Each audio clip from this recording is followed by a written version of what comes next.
유전자생물학 4주차 세 번째 시간입니다. 우리 지난 시간에 이 챕터를 마무리하려고 하다가 약간 다른 길로 빠졌었죠. 이제 오페론 얘기를 좀 했었죠. 이제 오페론 얘기를 잠깐 했었는데, 오페론이 뭐라고 했죠? 오페론은 지난 시간 이제 진도가 조금 늦어지는 것 같아서 좀 빨리 하기 위해서 될 수 있으면 지난 시간 리뷰는 간단하게 이제 말로만 하고, 지난 시간 영상들이 있으니까 영상을 좀 참고해 주시면 좋을 것 같고요. 일단 오페론은 폴리시스트로닉한 mRNA를 만들기 위해서, 폴리시스트로닉한 mRNA가 뭔지는 전에 얘기했으니까, 폴리시스트로닉한 mRNA를 만들기 위해서 하나의 프로모터 밑에 여러 개의 유전자가 모여있는 그 집단을 오페론이라고 불러요.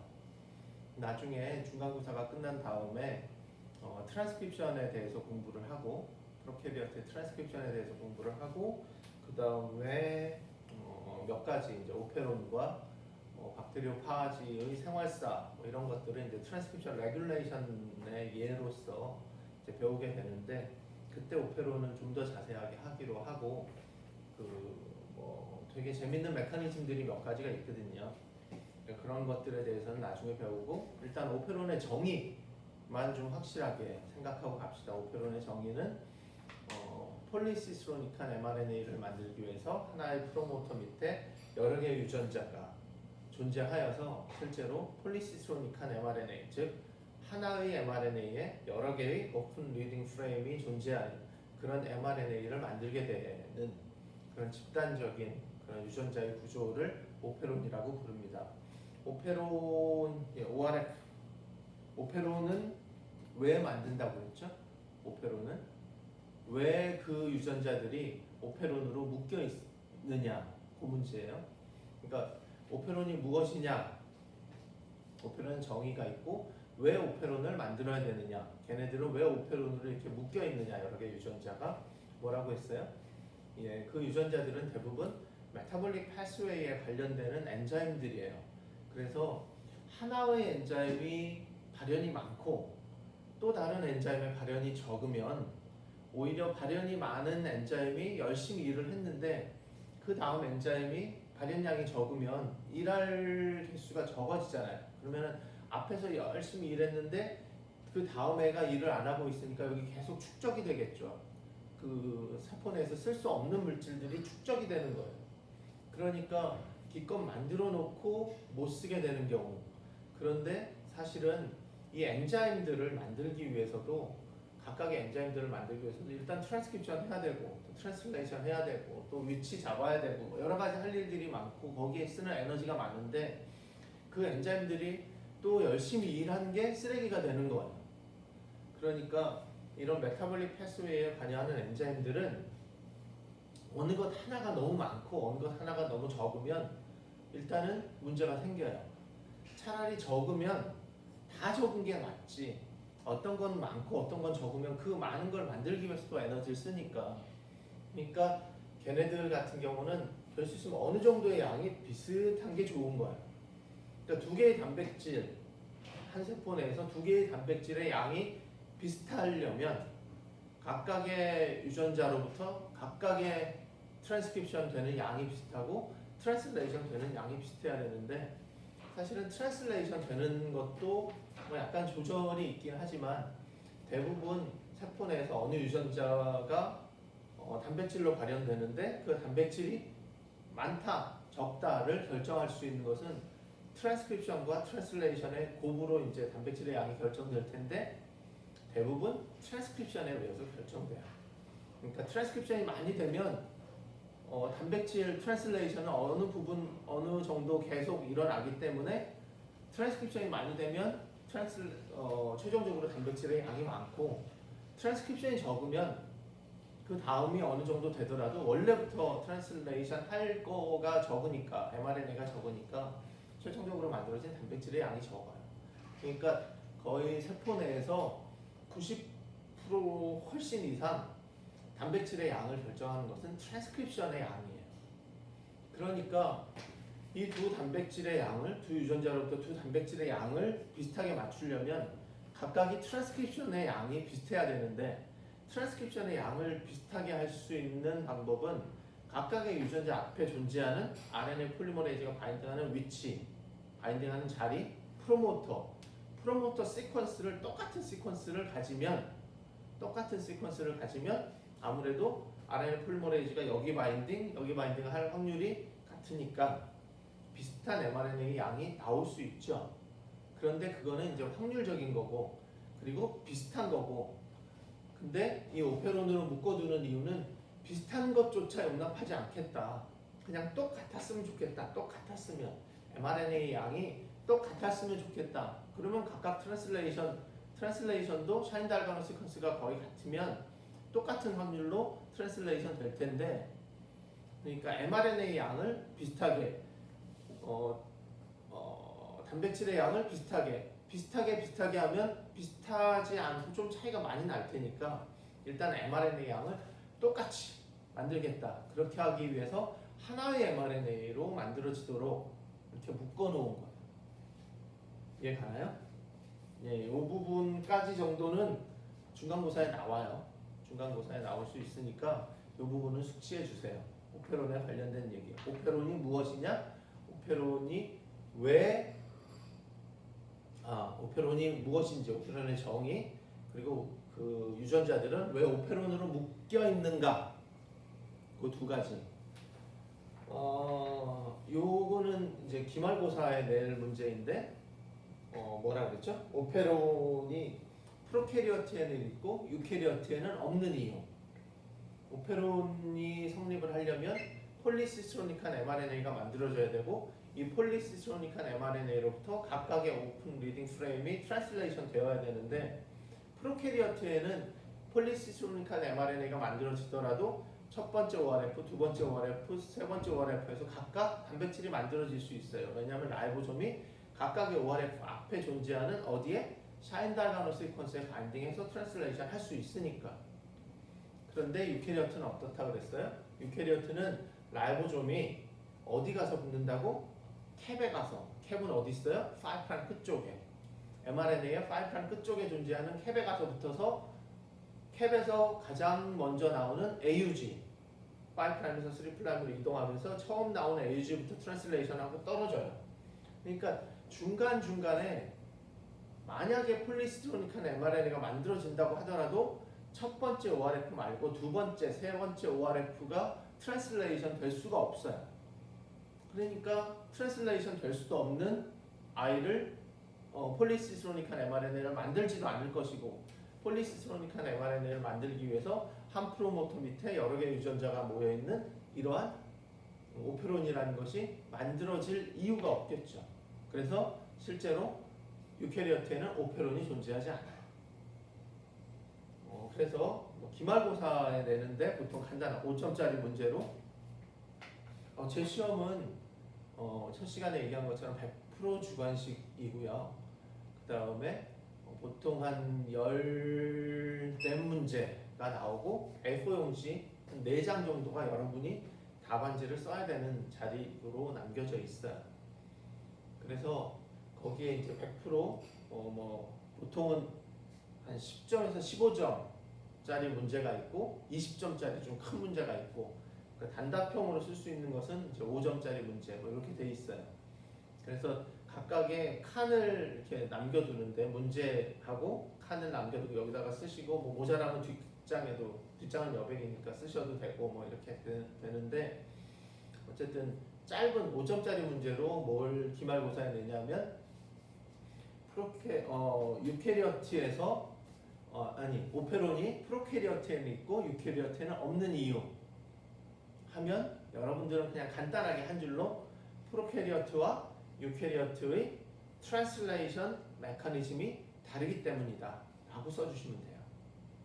트랜슬레이션이 어떻게 다르냐 이런 설명을 다 하면 트랜슬레이션을 다 비교를 해야 되는데 그리고 또 여러분들이 분자생물학 원 시간에는 유캐리어트의 트랜슬레이션에 대해서 배우지 않아요. 그러니까 이제 프로캐리어트의 트랜슬레이션에 대해서 배우면서 이런 얘기를 한 번 더 반복하긴 할 텐데 어쨌건 여러분들은 그 정도만 해주시면 될 것 같고요. 그 다음에 오늘은 일단 이 챕터를 마무리하고 세 번째 챕터로 나가야 되니까 이 챕터의 마지막 페이지 뭐 용어만 한번 보죠. 여기에 제일 아래쪽에 보면 오픈 리딩 프레임, 이제 더블 스트랜드 DNA로부터 mRNA가 이렇게 만들어지죠. mRNA가 만들어지면 AUG부터 UAG, 뭐 스탑 코돈 UAG가 아니더라도, 그래서 AUG부터 UAG까지의 시퀀스 트랜슬레이션 되는 코돈을 가지고 있는 이런 시퀀스, AUG부터 스타트 코돈부터 스탑 코돈까지 이 부분을 오픈 리딩 프레임이라고 해서 ORF라고 불러요. ORF라고 부르고, 그 다음에 이 부분은 뭐라고 부를까요? 이 부분, 이 부분, 또 이 부분도 있죠. 이 부분, 이 부분은 여기가 표시는 안 했지만 여기가 5'이고 여기가 3'이잖아요. 근데 5' 부분인데 어떤 부분? mRNA로 만들어지긴 했지만 트랜슬레이션 되지는 않는 부분. 그래서 5' untranslated region 이라고 해서 5' UTR이라고 불러요. 여기 표시되어 있죠. 5' untranslated region. 이 부분 뭐라고 하겠어요? 그러면 3' UTR이라고 불러요. 오케이? 뭐, 요 정도의 용어만 얘기를 하고, 이번 챕터 드디어 마무리할게요. 이번 챕터는 마무리하고요. 이제 마지막이 아니라 세 번째 챕터. 세 번째 챕터는 모리큘러 클로닝 메소드라는 건데, 이 세 번째 챕터는 우리가 이제 실제로 분자생물학을 공부하는 데 있어서는 뭐 이번 챕터가 그렇게 필요하지 않은데, 분자생물학을 공부하기 위해서는. 근데 이제 분자생물학이라는 것은 여러 가지 생명 현상들을 이제 실험적인 기법을 이용해서 증명을 한 내용들을 우리가 이제 공부를 하는 거예요.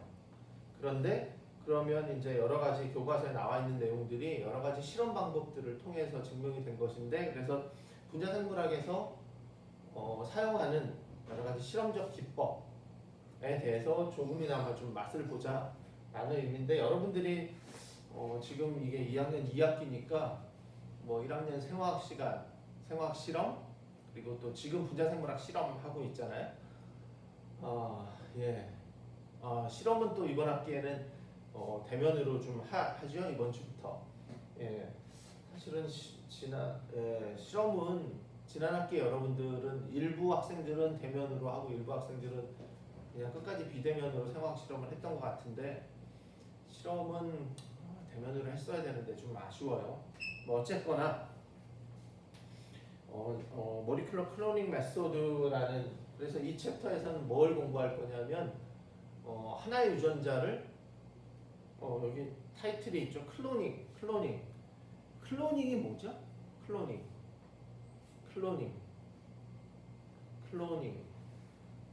예, 클로닝은 DNA 유전자, 우리가 말하는 단백질을 만들 수 있는 유전자. 단백질을 만들 수 있는 유전자는 어디에 있어요? 제일 처음에 크로모좀에 있죠. 크로모좀에. 이게 이제 프로캐리어트라고 치면 여기도 유전자가 있고, 뭐 여기도 유전자가 있고, 뭐 이렇게 군데군데 유전자가 있을 거 아니에요?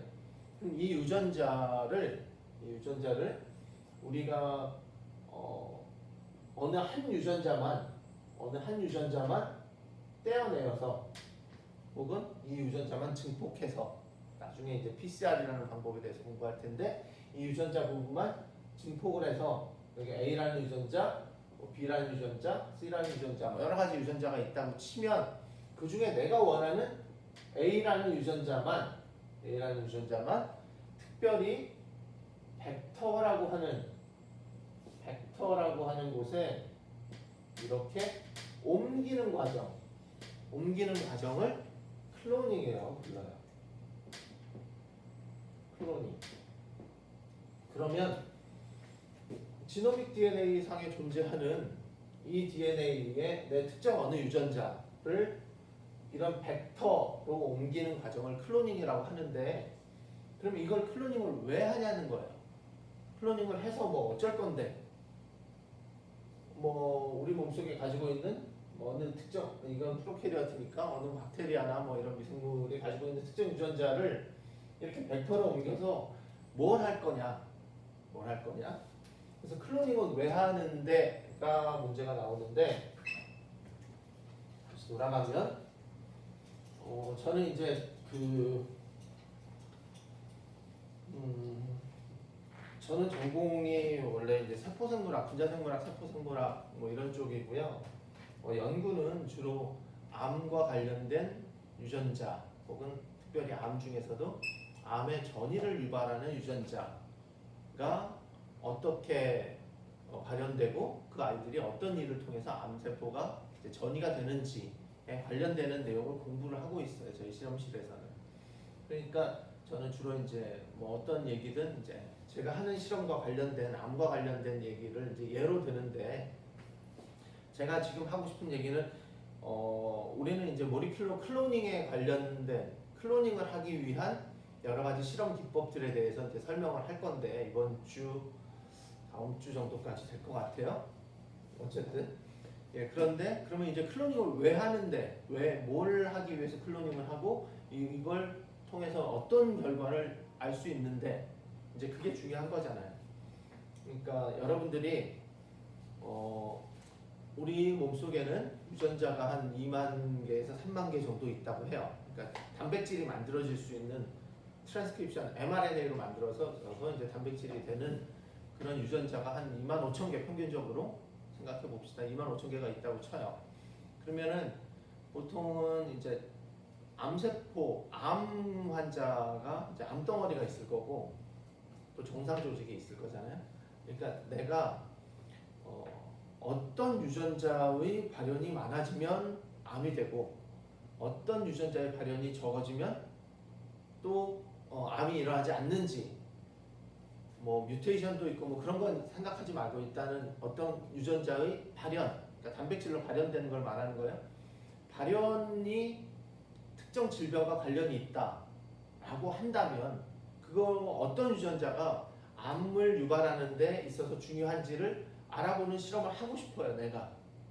나는 암이 왜 일어나는지, 어떤 유전자의 발현이 높아졌을 때 암이 생기는지를 알아보겠다라고 하면 저희 실험실에서 이제 제일 처음에 시작한 일이기도 한데,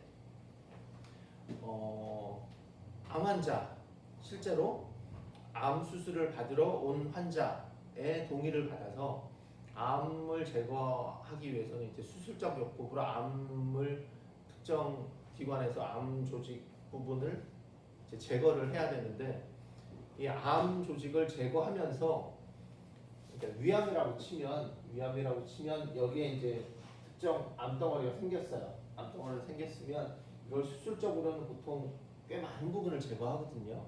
제거하면서 이 암 조직과 될 수 있으면 가장 멀리 있는 부분은 이게 위라고 보면 요 검은 것은 위암 조직이 될 것이고 위암 세포가 될 것이고, 그렇죠? 여기 정반대에 있는 부분은 이제 정상 위 세포가 되겠죠. 그렇죠? 그래서 수술하는 분의 동의를 얻어서 위암 조직 세포를 얻고요. 그다음에 정상 세포를 이렇게 얻어요. 근데 이거를 한 명만 하면 사람에 따라서 서로 베리에이션이 있을 수 있고 하니까 보통은 한 100명에서 한 200명의 환자로부터 요거랑 요거를 쭉 얻는 거예요. 이렇게 얻어서 각각의 위암 조직과 암과 정상 세포에서 특정 유전자의 발현이 높아져 있는지 낮아져 있는지, 특정 단백질의 발현이 높아져 있는지 낮아져 있는지를 하나씩 다 확인하려면 이게 각각이 25,000개인데 이게 환자가 뭐 200명이다. 그러면은 이 일을 하나씩 하나의 유전자가 여기에 많은지 적은지, 또 하나의 단백질이 여기 많은지 적은지를 일일이 확인하는 방법은 거의 불가능에 가깝겠죠. 그러니까 그렇게 못하고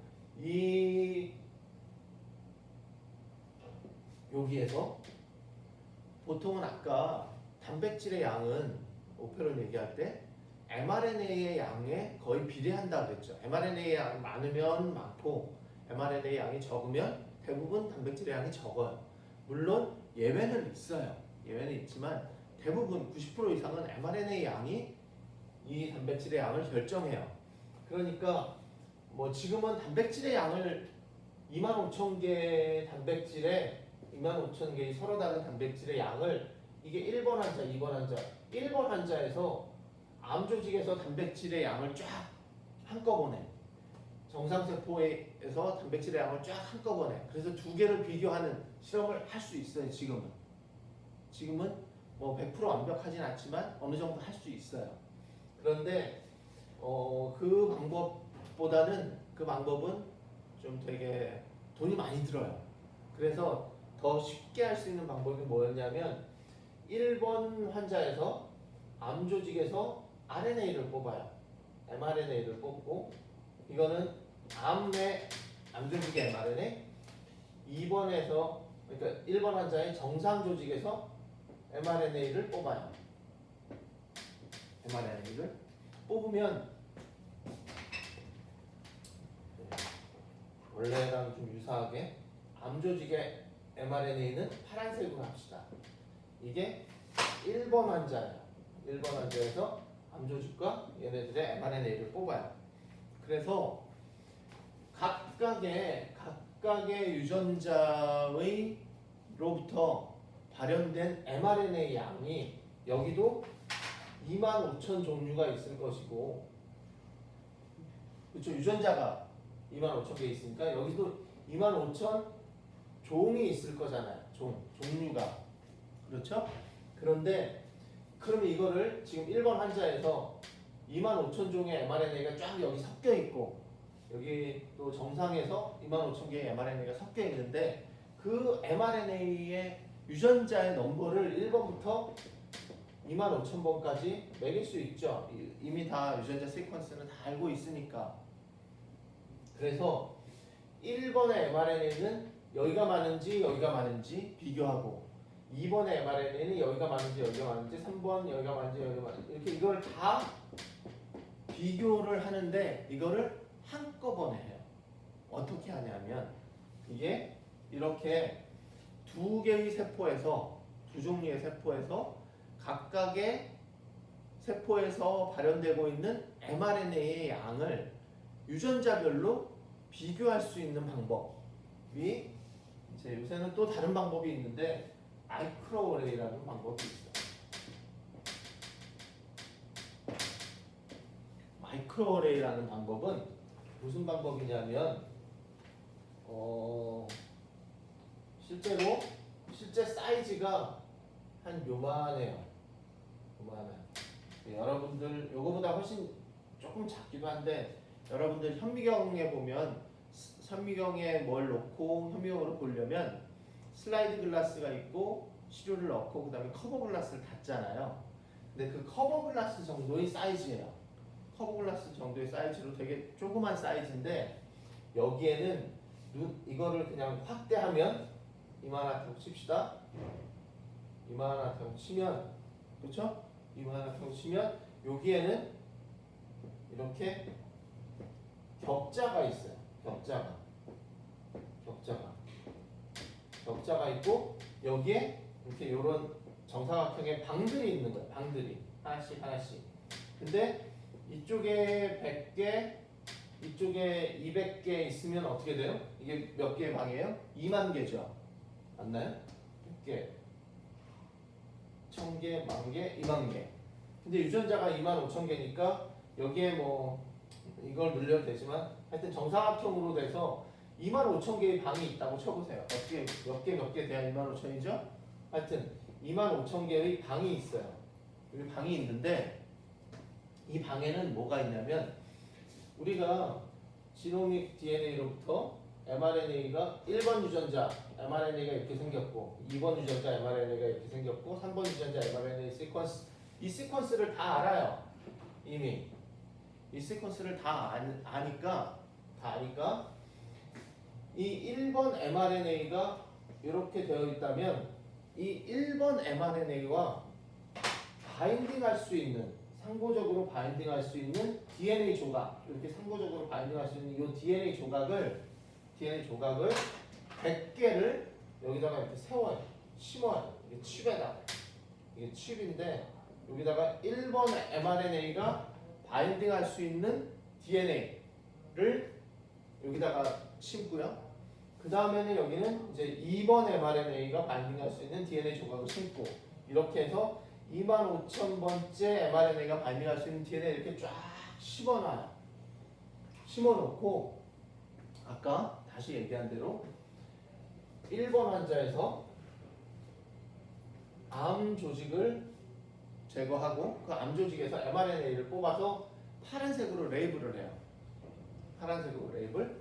그리고 1번 환자에서 정상 조직에서 mRNA를 뽑아서 그 mRNA는 모두 빨갛게 레이블을 해요. 이 레이블 할 수 있는 방법은 mRNA 끝 쪽에다가 이렇게 뭐 레이블을 된 거를 달고 뭐 이거는 쉽게 할 수 있어요. 그래서 암 환자의 mRNA는 파란색, 정상 조직의 mRNA는 빨간색 이렇게 하고 이 방을 하나만 확대를 해보면 여기에는 100개의 1번 mRNA가 바인딩할 수 있는 100개의 칩이 100개의 DNA가 이렇게 서 있어요. 그러면은 이 두 개의 mRNA를 이 칩에다가 쫙 뿌려줘요. 뿌려주면 어떻게 되냐면 1번 mRNA 파란색 1번 mRNA가 여기는 100개 있어요. 그리고 정상 조직에서는 1번 mRNA가 10,000개 있어요. 그렇죠? 여기는 1번 mRNA, 2번도 다 다르게 있을 거고 3번도 다 다르게 있을 텐데 일단 1번을 예를 들면 1번 mRNA가 암 환자에서는 100개 있고 만약에 정상 조직에서는 10,000개 있다. 근데 얘네들이 여기다가 쫙 뿌려졌을 때 1번 방에 가서 다 바인딩을 할 수 있는데 왜냐하면 1번 방에는 1번 mRNA가 바인딩할 수 있는 DNA가 이렇게 세워져 있으니까 각각의 mRNA들은 여기 가서 바인딩을 할 수 있는데 그러면 어떻게 돼요? 얘가 100개가 가서 바인딩할 확률과 10,000개가 가서 바인딩할 확률 당연히 100개가 똑같은 mRNA 시퀀스니까 당연히 빨간 게 들어갈 확률이 높겠죠. 그러니까 확률적으로는 1대 99가 되겠죠. 그렇죠? 그러면은 1번 방이 어떻게 돼요? 1번 방이 빨개져요. 오케이? 2번 방은 검은색이다. 아니 이게 하얀색이 되나? 뭐 하여튼 그 빨갛거나 파랗거나 빨간 방이 되면 그 방에 해당하는 그 유전자는 정상 조직에서 많이 발현되고 파란색이 되면 1번 방은 빨갛고 2번 방은 파랗다. 그러면 2번 방은 이 2번 mRNA는 암 환자 조직에서 많이 발현되는 거다라는 것을 알게 되는 거야. 그래서 25,000개의 유전자 mRNA가 각각 암 환자와 암 조직과 정상 조직에서 어디에서 더 많이 발현되느냐를 비교를 해요. 근데 그거를 보통 한 100에서 200명 정도를 하다 보면 1번은 대부분의 환자에서 다 암 환자에서 높아져 있어. 암 조직에. 2번은 대부분 낮아져 있어. 뭐 이런 식으로 트렌드를 볼 수 있겠죠. 물론 통계적으로 처리를 해서. 그래서 여러분들이 암 환자에서 암 조직에서 발현이 높아진 유전자 100개를 찾았다. 라고 하면 이제 여러분들은 어떤 결과를 가진 거냐면 아마도 이 100개 유전자가 정상 조직에 비해서 높아져 있으니까 이 100개 유전자 중에는 암을 일으키는 데 관여하는 아이도 있을 것이고 혹은 암이 된 다음에 암세포로 변한 다음에 발현이 높아진 암세포가 살아가기 위해서 뭐 많이 있어야 되는 단백질도 있을 수 있고, 그러니까 이 아이들은 암과 관련된, 암을 일으키거나 암이 계속 자라게 하거나 뭐 암이 또 전이 되게 하거나 뭐 여러 가지 암세포가 살아가는데 필요하니까 많이 만들 거 아니에요. 그러니까 암과 관련되어 있을 가능성이 높은 유전자, 높은 단백질을 여러분들은 100개를 알게 된 거예요. 오케이? 서론이 좀 긴데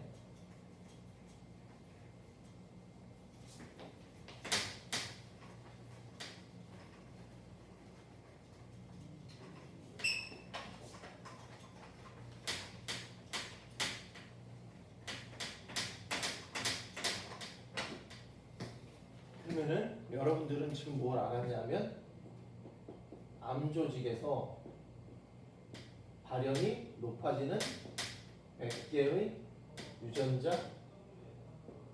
혹은 단백질을 알게 됐어요.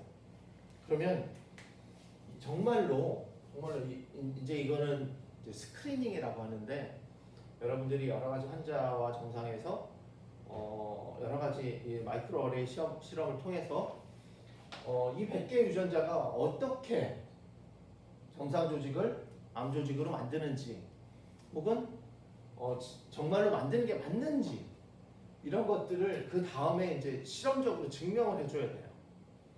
그러니까 나는 어느 한 유전자 A라는 유전자가 정상 조직에서는 거의 발현이 안 돼요. 그런데 암 조직에서는 A가 많아. 그래서 A 단백질, A 유전자가 정상 조직을 암 조직으로, 암세포로 만드는데 중요한 역할을 하지 않을까라고 가설을 세우는 거예요. 가설. 스크리닝을 해서 정상 조직에 비해서 암 조직에서 발현이 높은 건 확인을 했어요. 그런데 암 조직에서 높으니까 이게 무조건 암을 유발하는 유전자다라고 말할 수는 없잖아요. 그러면은 A가 암을 유발하거나 암세포를 더 잘 자라게 하거나 암이 전이가 일어나게 하거나 뭐 하여튼 암세포가 사는 데 있어서 중요한 역할을 하지 않을까라고 가설을 세워요. 그러면 이것을 실험적으로 증명을 해야 되겠죠. 실험적으로 보여줘야 되잖아요. 그럼 실험적으로 어떻게 보여줘야 되냐면, 정상세포가 있어요. 정상세포가 있고 암세포가 있어요. 그럼 아까 말한 대로 여기에는 A가 많이 발현이 되고 있어요. A가 많이 발현되고 있죠. 그러면은 우리의 하이포테시스 가설은 A가 정상세포를 암세포로 만들지 않을까, 암세포화시키지 않을까를 증명하는 거예요. 오케이? 그러면 이것을 실험적으로 증명하려면 어떻게 하면 되죠? 정상세포는 A가 발현되지 않아요. 암세포는 A가 많이 발현되고 있어요. 그래서 A가 정상세포를 암세포로 만들지 않을까? 우리 트랜스포메이션 실험과 되게 유사하죠? 트랜스포메이션 실험, 그리피스 기억나나요? 여기에 정상세포에 A가 없는데 여기다가 A를 많이 발현하도록 만들어요. 정상세포에 A를 많이 발현하도록 만들면 얘가 암세포가 되는지, 암세포화 되는지는 정상세포에 비해서 암세포는 어떤 특성이 있어요? 빨리 자라죠. 그리고 뭐 이렇게 잘 죽지도 않고요. 그리고 다른 곳으로 막 퍼져나가려는 이동 능력도 많아져요. 그러니까 그런 능력들을 이제 테스트를 해서 실험해서 정상세포에다 A를 많이 발현시키니까 이게 정상세포와는 달리 암세포의 성질을 갖더라 라고 하면 A가 정상세포를 암세포로 만드는 일을 할 수 있겠구나 라는 것을 실험적으로 증명하는 게 되는 거예요. 맞나요? 두 번째는 뭐 하면 돼요? 두 번째는 뭘 하면 되죠? 암세포는 A를 많이 발현하고 있잖아요. 여기에다가 A를 제거시켜줘요. A를 제거시켜주면 정상세포가 되는지. 예, 요거는 좀 마무리를 해야 돼서 오늘 동영상 조금 길어질 수 있어요. 예. 예. 그러니까 암세포 A가 많이 발현되는데 얘네들을 암세포에서 A의 발현을 없애줘요. A를 발현시키지 않으면 얘가 정상세포로 돌아오는지 정상세포처럼 되는지를 알면 아 A가 암세포가 살아가는데 중요한 역할을 하는구나 라는 것을 알 수 있겠죠. 오케이? 그래서 이 두 가지 실험을 하면 A가 암을 유발하거나 암이 자라게 하거나 암이 전이되거나 하는 데 있어서 중요한 역할을 하는 유전자다라는 것을 증명할 수 있어요. 이거는 그냥 머릿속으로 지금 생각하는 거잖아요. 이렇게 하면 되겠다. 그럼 이걸 실험적으로 구현을 해야지. 실험적으로 구현을 해야 되는데 이 1번 실험을 하려면 A라는 유전자를 여기에 발현이 되도록 만들어줘야 돼요. A라는 유전자가 여기에 발현이 되도록. 그런데 A라는 유전자가 여기 없어요. A라는 유전자는 정상세포에도 있고 암세포에도 있어요. 여기도 있고 여기도 있잖아요. DNA는 똑같으니까 있단 말이에요. 있는데 여기는 발현이 안 되고 여기는 발현이 많이 되는 거예요. 왜? 앞에서 뭐라 그랬어요? 특정 유전자가 단백질로 발현이 되는 데 있어서 중요한 스텝은 대부분이 트랜스크립션이에요. 트랜스크립션. 그러니까 정상세포에서는 A라는 유전자가 이렇게 있고 A라는 유전자가 있고 암세포에도 여기 A라는 유전자가 있어요. 있는데 정상세포에서도 여기에 이제 이 유전자가 발현되려면 프로모터 똑같이 프로모터가 있겠죠. 똑같이 프로모터가 있는데 왠지 정상세포에서는 이 유전자 여기에 이제 RNA 폴리머레이즈가 바인딩을 하고 트랜스크립션이 이렇게 돼야 되는데 얘는 그 과정이 일어나지 않고 얘는 그 과정이 일어난다는 거예요. 그러면 얘는 왜 일어나지 않을까? 뭐 이런 것들을 고민하는 또 연구하는 사람들도 있어요. 저도 그런 부분 연구하거든요. 왜 여기서는 발현이 안 되고 여기서 발현이 될까? 이걸 연구할 수도 있지만 일단은 여기서는 A라는 유전자가 정말로 암과 관련된 유전자인지 먼저 확인을 하고 그 다음에 왜 뭐 이런 걸 들어갈 거잖아. 일단 확인하려면 이 유전자를 발현을 시켜줘야 돼요. 발현을 시키려면 이 프로모터를 그대로 가지고 있는 부분을 여기다가 넣으면 발현이 안 돼요. 왜냐하면 이거 원래도 가지고 있는데 발현이 안 되잖아요. 왜 발현이 안 되는지는 아직까지 모르는 거예요. 근데 하여튼 발현이 안 되고 있어요. 유전자는 있지만 발현이 안 되고 있는 거예요. 그래서 요 유전자 A라는 유전자를 어떻게 해서든 오픈 리딩 프레임 ORF를 떼서 잘 발현되는 프로모터, 정상세포에서도 잘 발현되는 그런 프로모터를 달고 그 다음에 얘를 이런 벡터 모양에 실어서 이 세포 안으로 이렇게 넣어줘야 돼요. 그래서 A라는 유전자가 정상세포에 없는 게 아니에요. 없는 게 아닌데 발현되지 않는 거예요. 왜 발현되지 않느냐? 그건 또 다른 문제예요. 그래서 잘 발현되는 프로모터 밑에다가 얘를 집어넣어서 정상세포에서도 발현이 되도록 인공적으로 이렇게 넣어주는 일을 해야 되는데 1번 실험을 하기 위해서는 그러려면 이 1번 유전자를 이렇게 세포 안으로 넣기 좋은 모양으로 만들어주는 과정이 필요해요. 이게 뭐라고요? 이게 클로닝이에요. 오케이? 그렇기 때문에 이런 실험들을 하기 위해서는 클로닝을 해야 이 실험을 할 수 있어요. 1번 실험. 그래서 1번 실험을 하기 위한 기초 준비로서 클로닝이 필요하고 지금 이 챕터에서는 특정 유전자를 이런 벡터라는 곳에 클로닝하기 위해서 사용하는 분자생물학적 실험 기법에 대해서 공부를 하려고 해요. 2번은 어떻게 하느냐? 2번은 예전에는 한 2000년대 초반까지는 거의 불가능한 실험이었어요. 거의 불가능한 실험이었는데 이것을 가능하게 해준 실험이 요새 말하는 siRNA, shRNA 혹은 또 요새 가장 최근에 나온 것은 이제 크리스퍼-캐스 뭐 이런 것들을 이용하면 특정 유전자의 mRNA를 없애거나 mRNA를 없애는 게 shRNA이고요. 그러면 단백질이 안 만들어질 거잖아요. 이 크리스퍼는 뭐예요? 특정 유전자의 DNA 부분을 없애는 거예요. 그러면 아예 mRNA부터 안 만들어지겠죠. 그러니까 이런 방법들을 이용해서 2번 실험을 해요.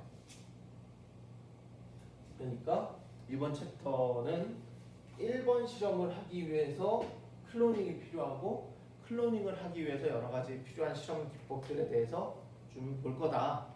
이렇게 생각하고 다음 시간에는 정말로 이 모리큘러 클로닝 메소드에 대해서 공부해 보도록 합시다. 수고했습니다.